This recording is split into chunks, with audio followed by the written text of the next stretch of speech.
Bengal safe Murshidabad জেলায় ফার্নিচারের জগতে এক পরিচিত ও প্রতিষ্ঠিত নাম।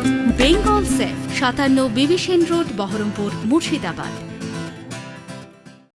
রঘুনাথগঞ্জের সম্মতিনগর মারোয়ারি পট্টি সংলগ্ন ময়দানে আজ অনুষ্ঠিত হয়ে গেল এক বিশাল প্রতিবাদ সভা। ওয়াকফ সম্পত্তিতে সরকারের বেআইনি হস্তক্ষেপ, এসআইআর ইস্যুতে সাধারণ মানুষের ওপর পরিকল্পিত হয়রানি এবং ওবিসি প্রশ্নে মুখ্যমন্ত্রীর নীরবতা, এই অভিযোগকে সামনে রেখে সভায় বক্তারা তৃণমূলের দ্বিচারিতার বিরুদ্ধে সোচ্চার হন।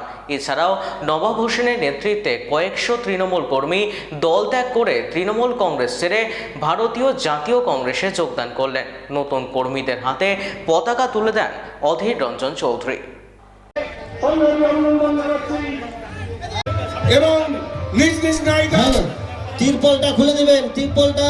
আজকে আমি আপনারাকে একটা জিনিস জানাই, আমি কংগ্রেসই ছিলাম, কংগ্রেস ঘরেরই ছেলে, কিন্তু আমি বিজনেসের কারণে উম্মরপুরে থাকি। আপনারা জানেন এই কাজ চালাতে যে আমি জাকির হোসেন আমার কলেজে কাটা বন্ধু, তার সঙ্গে আমার বন্ধুত্ব হয়। উনি একটা পদ আমাকে না জানিয়ে করে দেয়, কিন্তু পদটা আমার ছিল, আমি জানতামও না। আর আমার জন্মভূমি হচ্ছে লালখান্দিয়ার সেকেন্দ্রা অঞ্চল। সেখানে অনেক আমার বংশের ওপরে, আমার গ্রামের লোকের ওপরে অনেক অন্যায় অত্যাচার হচ্ছে। কি আজকে আপনারা দেখছেন যে মানুষের ঘরে ঘরে ঝগড়া লাগিয়ে দুজন কি কেসে ফেলে তার পায়ের তলে রাখার চেষ্টা করছে। এই একটা অপশাসন। আর এই যে মানুষ চুরির একটা কাজ, প্রত্যেকটা রাস্তাঘাটে চুরি, বাড়ি হচ্ছে তাতে চুরি। আর আপনারা ভালো করে জানেন যে আজকে তৃণমূলের প্রধান মেম্বার হতে গেলে পয়সা লাগে। এই জিনিসটা কংগ্রেসে ছিল না, সেটা অধীর রঞ্জন চৌধুরী আপনারাকে সাত্তার সাহেবের গনি খান চৌধুরীর কথা বলল। আপনারা জানেন যে গনি খান চৌধুরী একজন রাজ পরিবারের ছেলে, তার কুলে কলঙ্ক যদি কালি থাকে তো আপনারা সাংবাদিক বলেন এই কথা যে তার কুলে কালি আছে। সাত্তার সাহেব একজন মন্ত্রী ছিলেন, তিনি দেশের কিভাবে সেবা করেছেন এবং উনি কত লোককে চাকরি দিয়েছে।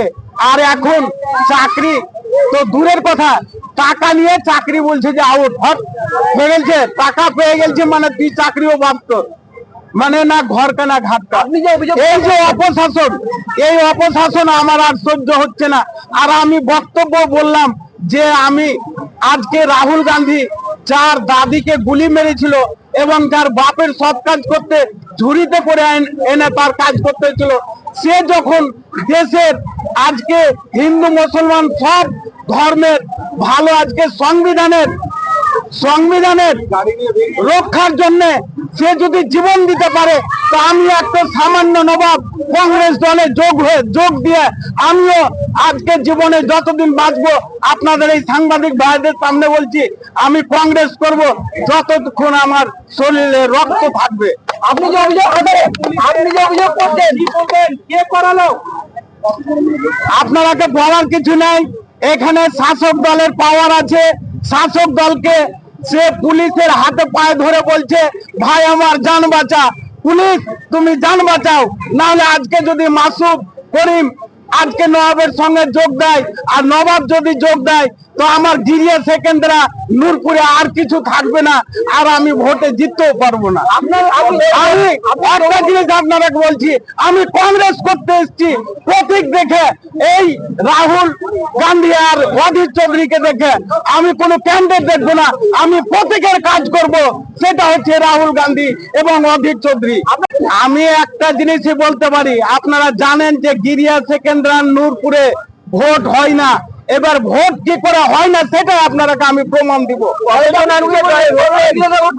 আজকে কতজন জয়েন করলো মিটিং এ? তো সবাই দেখেছেন যে আমার লোক কতজন এসছে। আজকে মিনিমাম 5,000 লোক আমার সঙ্গে জয়েন করেছে এবং পরিবার আপনারা ভাগ করে নেবেন। আমাদের লক্ষ্য কংগ্রেসকে এগিয়ে নিয়ে যাওয়া। আপনি কি 26 আমি ইলেকশনে দাঁড়াবো এ কথা বলতে পারি না, সেটা আমার দলের নেতারা আছে সেটা ভাববে। আমি দাঁড়াবার জন্য আসিনি, কংগ্রেসের সৈনিক হিসেবে কাজ করে দেশের মানুষের কাজ করবো, এই জন্য আমি কংগ্রেসে যোগ দিয়েছি। বেঙ্গল সেফ মুর্শিদাবাদ জেলায় ফার্নিচারের জগতে এক পরিচিত ও প্রতিষ্ঠিত নাম। Bengal safe 57 Bibhishan road, Baharampur, Murshidabad.